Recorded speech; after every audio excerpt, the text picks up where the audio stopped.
Good morning, अस्सलाम वालेकुम। कैसे हो आप सब? उम्मीद करते हैं आप सब लोग मज़े में होंगे, अपने घरों में होंगे और इस ठंडी का मज़ा ले रहे होंगे।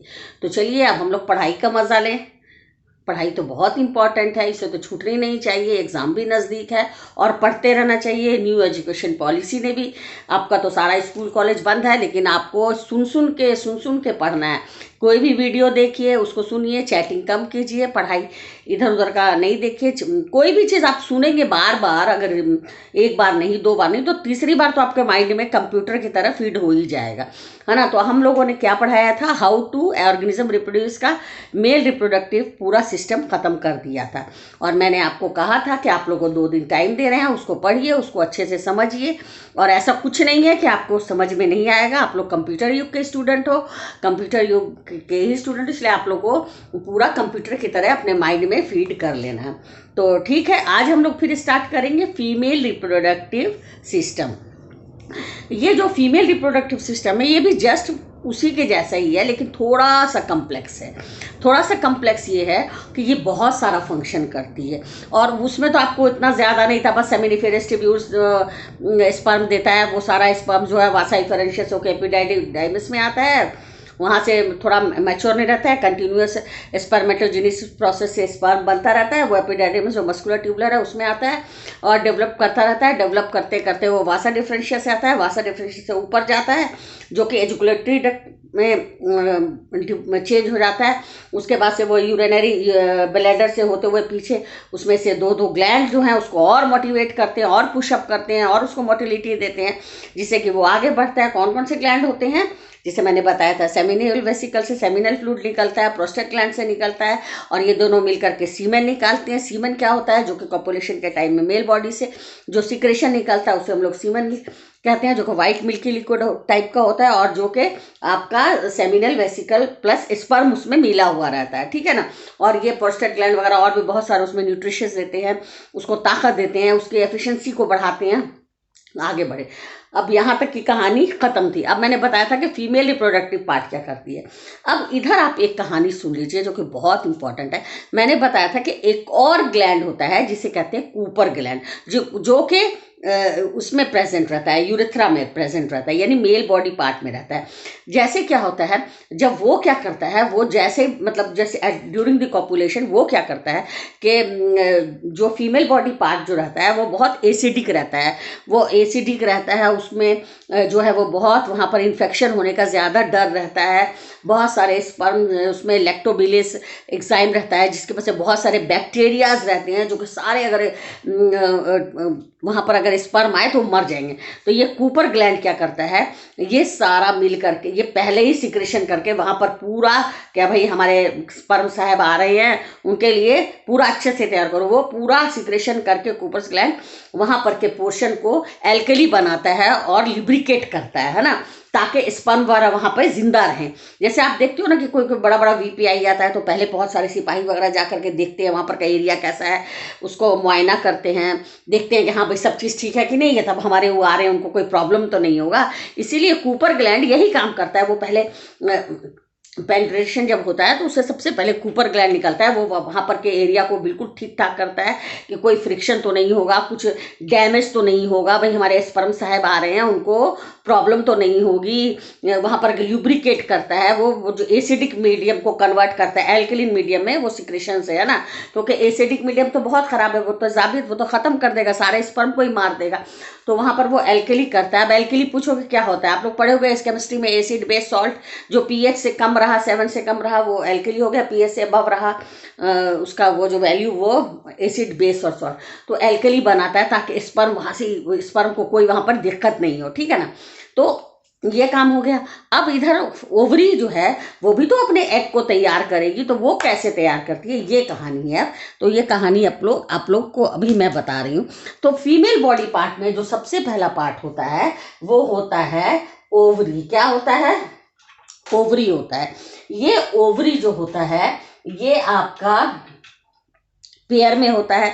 है ना, और ये पेयर में होता है, और ये आपका oogenesis प्रोसेस से बहुत सारा एग का डेवलपमेंट करता है।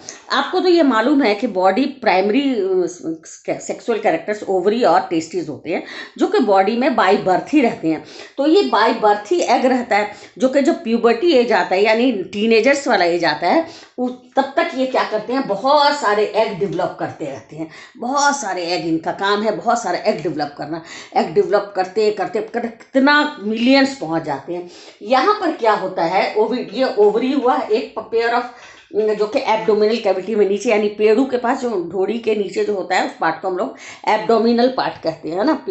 तो वहाँ पर ही ये ओवरीज रहते हैं जो कि एग का फॉर्मेशन करते हैं। ओवरी के ही बाहर इस तरह से एक फनल शेप का एक डक्ट निकलता है। क्या निकलता है, एक डक्ट निकलता है, जो कि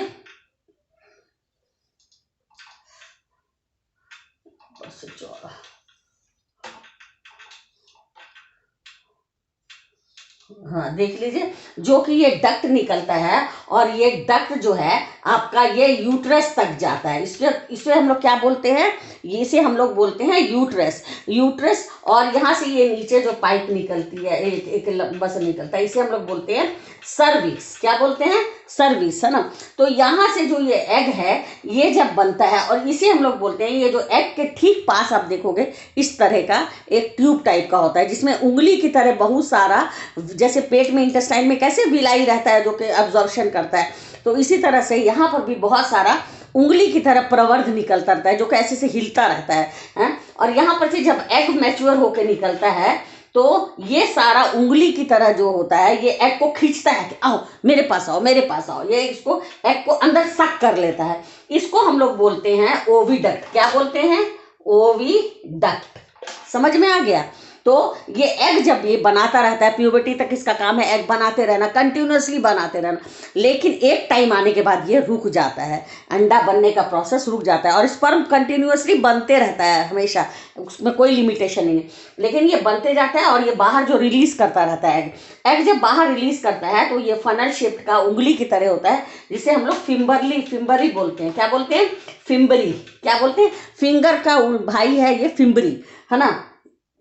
तो ये सारे एग्स को अपने अंदर ले लेता है, चाहे वो फर्टिलाइज्ड हो चाहे वो नहीं हो, जितना भी एग है वो सब इसको खींच लेता है, और ये इसको हम लोग बोलते हैं ओविडक्ट। ये दोनों साइड होता है, ओवरी जो है वो दोनों साइड होता है ना। तो इधर से भी, इधर भी एक एग हुआ, है ना, और इधर भी है इस तरह से, ये आपका फनल शेप्ड हुआ, और इधर भी ओविडक्ट हुआ।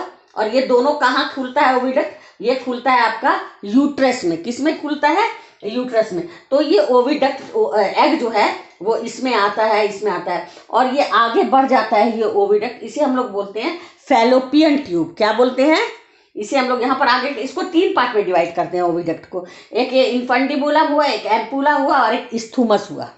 कौन कौन सा हुआ, ये ओविडक्ट को we divided oviduct into 3 parts. Ampulla, infundibulum जो फिंगर होता है, फिम्बरी वाले पार्ट, उसके बाद इन्फंडिबुलम, एम्पुला और स्थूमस। तो यहाँ पर क्या हुआ कि ये जो ओविडक्ट जो है जब ये यहाँ पर गया, यहाँ पर ओवा सब आ जाता है, यहाँ पर ओवा आगे बढ़ता रहता है, और इधर से आपको पता है कि स्पर्म भी आता है ना। स्पर्म भी, आपको तो पता है कि स्पर्म भी आगे बढ़ रहा है, उसको कूपर ग्लैंड यहाँ पर तैयार कर रहा है ये स्पर्म भी, और ये इसे बढ़ते ये यहाँ पर इस ओवा एकदम रेडी रहती है, एकदम मैच्योर्ड एकदम के अब, और ये स्पर्म जो है ये आगे बढ़ता है। स्पर्म जो है ना वो एक गैदरिंग के साथ आगे बढ़ता है, सबको होड़ लगी रहती है हम पहले फ्यूज करें ओवा को, हम पहले ओवा को फ्यूज करें, वो हम आगे पढ़ाएंगे फर्टिलाइजेशन।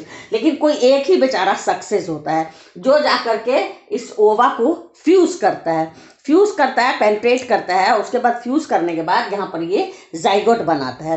जब ये जाइगोट बन जाता है यानी फर्टिलाइजेशन हो जाता है, यानी मेल और फीमेल फ्यूज कर जाते हैं, यानी स्पर्म और ओवा फ्यूज कर जाते हैं, फर्टिलाइजेशन कंप्लीट हो जाता है, तो उसके बाद वो जाइगोट बनाता है। जब ये जाइगोट बन जाता है तो वापस ये कहाँ आ जाता है, यूट्रस। यूट्रस को हिंदी में हम लोग बोलते हैं गर्भाशय। इसी यूट्रस में ये एम्बेडेड जो जाइगोट है वो आकर के यूट्रस में जमा हो जाता है। यूट्रस एक थैला टाइप का होता है जिसकी दीवारें बहुत मोटी होती हैं, वो कॉन्ट्रैक्ट करती हैं, एक्सपेंशन करती हैं, और उनकी लाइनिंग इस तरह से होती है, वो एक बच्चे को, छोटे से नवजात शिशु को, जो जितने भी किलोग्राम का हुआ, 5 किलोग्राम से, उसको होल्ड अच्छे से कर सके, वो काफ़ी मजबूत होती है। और उसको जैसे जैसे बच्चा बढ़ता है यूट्रस के अंदर बच्चा 1 महीना 2 महीना 9 महीना पीरियड होता है जिसे हम लोग बोलते हैं गेस्टेटेशन पीरियड, है ना। तो 9 महीने तक बच्चा रहता है, तो वो धीरे धीरे बड़ा होता रहता है, फ्लेक्सिबिलिटी से यूट्रस बड़ा होता रहता है। तो इसीलिए लेडीज़ का जो पेल्विक गर्डल है वो ज़्यादा चौड़ा होता है ताकि यूट्रस को स्पेस मिल सके कि वो आइए, अगर पेल्विक कम होगा तो ये कहाँ बढ़ेगा, इसको जगह नहीं मिलेगी। तो यूट्रस जो है, बच्चा जैसे 1 महीना में इतना हुआ, 2 महीने में इतना हुआ, 3 महीने, तो जैसे जैसे बढ़ता है तो यूट्रस का वॉल बढ़ता है बच्चा, ताकि उस बच्चे अंदर से कंफर्टेबल रहे, क्योंकि वो एक थैली टाइप की होती है और बहुत मजबूत होती है। और उसको प्रोगेस्टेरोन जो हार्मोन है वो उसको, और मैंने बताया कि ये जो है यूट्रस जो है वो जो इम्ब्रियो है उसको होल्ड करके रखता है, जो बाद में नवजात शिशु में डेवलप होता है ना। मतलब इसी के अंदर, यानी यूट्रस के अंदर ही बच्चे का डेवलपमेंट होकर के जो इसी में बच्चा ग्रोथ करता है, बढ़ता है। इम्ब्रियो जो है वो डिवीज़न करके 9 महीने का जो गेस्टेटेशन पीरियड होता है वो यूट्रस में होता है। फिर जब एट द डिलीवरी टाइम क्या होता है, फिर ये सर्विक्स फैलेगा, ये इसकी ओपनिंग होगी और बच्चा बाहर डिलीवर हो जाएगा। तो इतना सारा काम फीमेल रिप्रोडक्टिव औरतें करती हैं, उनका बॉडी पार्ट्स इतना ज़्यादा करता है। मैंने कि ओवा को फैलोपियन ट्यूब में लाता है, फैलोपियन ट्यूब में इधर से स्पर्म्स जाते हैं, वो दोनों फ्यूज़ करते हैं, फ्यूज करने के बाद जाइगोट बनता है, फिर इम्ब्रियो बनता है, फिर उसको इम्प्लांटेशन होता है जो कि यूट्रस में होता है, यूट्रस में बच्चे डेवलप करता है। वो आप आगे पढ़िएगा, वैसे 11th-12th में पढ़ा जाता है वो। फिर वो बच्चा कैसे डेवलप करता है, फिर जब उसका 9 महीना पूरा हो जाता है तो बच्चा फिर ये सर्विस ओपनिंग, जो डायलेशन होता है और एक्सपेंशन होता है यूट्रस का, और फिर वो बच्चा जो है वो बाहर आ जाता है। सर्विस के बाहर जो है वेजाइना होता है, उसी से बाहर बच्चा डिलीवर कर देता है। तो ये जो आपका यूट्रस है, इसकी जो लाइनिंग है ये क्या करती है, अब आप देख लीजिए कि बहुत सारा ओवा प्रिपेयर्ड होता है, बहुत सारा ओवा बनता है, ये तो आपको मालूम है, ये एग से, oogenesis प्रोसेस से। तो इसका अब हम आपको एग्जाम्पल बताते हैं। जैसे कि घर में किसी गेस्ट को आना है तो आप लोग क्या करते हो, बहुत सारी तैयारी करते हो, अच्छा अच्छा खाना बनाते हो, सब कुछ बनाते हो, वेट करते रहते हो कि भाई गेस्ट आएंगे, खाना वगैरह रेडी करके, पूरा घर भर सजा के, सब कुछ करके कि भाई हमारे घर गेस्ट आएंगे, उनको आप दीजिएगा। तो इसी तरह से ये एग जो है वो ओवा को तैयार करती है खूब अच्छे से। उसके बाद से ये ओवा को ये ओविडक्ट जो है लेकर के फैलोपियन ट्यूब में ले जाती है। फिर उसके बाद से यूट्रस की वॉल, बहुत सारा जितना यहाँ पर होता है उसको नरिश करती है अच्छे से, ताकि फर्टिलाइज्ड होने को है, अभी स्पर्म आएंगे। लेकिन जब स्पर्म नहीं फ्यूज नहीं होता है, फर्टिलाइजेशन नहीं होता है, तो ये सारे ओवास जो हैं वो सारे भी सर्विक्स के द्वारा बाहर चला आता है बॉडी के। तो इसे ही हम लोग बोलते हैं पीरियड्स या मेंस्ट्रुएशन। फिर वो 28 डेज के बाद फिर वो ओवा जो है वो तैयार होता है, एग तैयार करती है कि हो सकता है कहीं इस बार मेहमान आ जाए तो वो फ्यूज्ड होंगे, लेकिन इस बार भी अगर नहीं मेहमान आए तो फिर वो सारे ओवरीज से जो जितने भी एग हैं वो फिर ब्लड वेसल्स, इनको जो लोग हेल्प करता है, यूट्रस की लाइनिंग वाइन सब कुछ, म्यूकस, ब्लड वेसल सब शरीर के बाहर आ जाता है, जिसे हम लोग पीरियड्स कहते हैं। एक टाइम ऐसा आता है कि स्पर्म जो है जब रशेस करते हैं ओवा को पेंट्रेट करने के लिए, ताकि वो ओवा को पेंट्रेट करे, और एक बार जब ओवा पेंट्रेट हो जाता है, मतलब कि ओवा, जैसे कि ये आपका ओवा है ना, ये ओवा के दोनों तरफ वॉल होती है जो कि बहुत मजबूत होती है, और ये स्पर्म सब जो है ना, जैसे आपने कभी देखा होगा छोटे छोटे नाला में कैसे टैडपोल घूमता रहता है, मेंढक का बच्चा जिसे हम लोग लार्वा बोलते हैं, इस तरह से मछली वगैरह जिस तरह से लैशिंग करते हुए, उसी तरह से बहुत सारे स्पर्म जो है इसको फ्यूज करने के लिए ओवा के पास बहुत सारे स्पर्म जो है वो भागते हैं यहाँ से, है ना। लेकिन नहीं फ्यूज हुआ तो वह वापस आ गया, है ना। पीरियड्स की तरह सारे ब्लड वगैरह के साथ ओवा भी बाहर आ जाता है। लेकिन मान लिया कि अगर एक ने पेंट्रेट किया तो दोनों फ्यूज कर गया। जब वो फ्यूज कर गया तो जाइगोट बन गया, तो वो आपके यूट्रस में एम्बेडेड हो गया, है ना। ये कहानी है। अच्छा, स्पर्म देख लो, स्पर्म कैसा होता है। स्पर्म का इस तरह का स्ट्रक्चर होता है, वो मैं आपको बता दूं। स्पर्म का एक हेड होता है और ये टेल होता है ना। इस तरह का स्पर्म होता है। आपको इससे रेड पेन से नज़र नहीं आएगा, तो चलो इससे, ये एक हेड हुआ और ये टेल होता है, तो इसे हम लोग बोलते हैं हेड और ये टेल। जब ये स्पर्म जो है ये जब इसको पेंट्रेट करता है तो इसका सिर्फ हेड पोर्शन ही अंदर जाता है, और हेड में ये हेड पोर्शन अंदर गया। हेड में क्या होता है, न्यूक्लियस होता है, यानी 2n न्यूक्लियस, यानी हैप्लॉइड न्यूक्लियस। और ओवा में भी 2n होता है, यानी इनको चाहिए 46 क्रोमोसोम, तो 23 इसमें होता है। और ये जाकर के दोनों फ्यूज करती हैं, जाइगोट बनाते हैं, ठीक है ना। और जैसे ही एक फ्यूज हो जाएगा, ये बोलेगा अब हम जीत गए, और ये बाहर वाला जो सारा मेम्ब्रेन है अब दूसरा फ्यूज नहीं हो सकता है। एक बार फ्यूज हो गया, सारा किस्सा खत्म, कहानी खत्म। बाहर वाला डिफ्यूज होता है, फ्रीज हो जाता है, और फिर ये जाइगोट बनता है। तो आपको जो मैंने पढ़ाया थोड़ा आप कंफ्यूज भी हो गए, इसलिए आज का क्लास इतना ही रहने दीजिए। आप लोग इतना ही समझिए कि फीमेल रिप्रोडक्टिव पार्ट में एक ओवरी होती है, उससे निकलती हुई फनल टाइप की, जिसमें आगे कुछ फिंगर्स रहते हैं, फिंगर टाइप का होता है जिसे फिम्बरी बोलते हैं। ये ओविडक्ट इधर से भी निकलता है और एक ओविडक्ट इधर से भी निकलता है, यानी 2 टेस्टिस होता है तो 2 ओवरी भी होता है। फिर वो दोनों आपस में जो जहाँ पर खुलते हैं तो यूट्रस के मुंह पर खुलते हैं। यूट्रस जो है काफ़ी मोटा सैक लाइक स्ट्रक्चर होता है, जिसके नीचे सर्विस, उसकी एक ओपनिंग जो नैरो ओपनिंग होती है उसे सर्विस कहते हैं, और उसके नीचे फिर वेजाइना का आउटलेट होता है। वेजाइना क्या होता है, एक ऐसा पोर्शन जहाँ पर के सारे स्पर्म्स आते हैं और स्पर्म्स वहीं से सर्विस होते हुए आपको फ्यूज करते हैं इसको ओवा से। तो वो एक प्लेटफॉर्म होता है जहाँ पर की कॉपुलेशन हेल्ड होता है। कॉपुलेशन के टाइम में आपको कूपर ग्लैंड पहले ही सब कुछ तैयार करके रखता है ताकि जो भी स्पर्म्स आए वो वहाँ पर उसका डेथ नहीं हो, क्योंकि वो एल्कलिन बना देता है। और ऐसे पहले क्या होता है, फीमेल बॉडी पार्ट बहुत एसिडिक होती है। अगर बिना एसिडिक में डायरेक्ट स्पर्म आ जाएगा, कूपर ग्लैंड अपना काम नहीं करेगा, तो सारे स्पर्म्स डेथ कर जाएंगे। इसलिए उनको इजी वे में बनाने के लिए पहले जाती है, सफाई सुथराई कर देती है, लुब्रिकेट कर देती है, ताकि फ्रिक्शन से लॉस नहीं हो, कुछ नहीं। उसके बाद से स्पर्म आता है, स्पर्म में सीमन भी रहता है। वहाँ पर से जो बहुत मोटाइल स्पर्म है वो सब आगे बढ़ते हैं कंट्रैक्शन और एक्सपेंशन से। जैसे ही आगे बढ़ते हैं आपका फैलोपियन ट्यूब में इधर से ओवा भी तैयार रहती है, दोनों में फ्यूजन होता है। तो आज आप इतना रहने दीजिए। अच्छा, जब हो गया फ्यूजन, जाइगोट बन गया, तो वो जाइगोट बनने के बाद वो यूट्रस में प्लांट हो जाता है।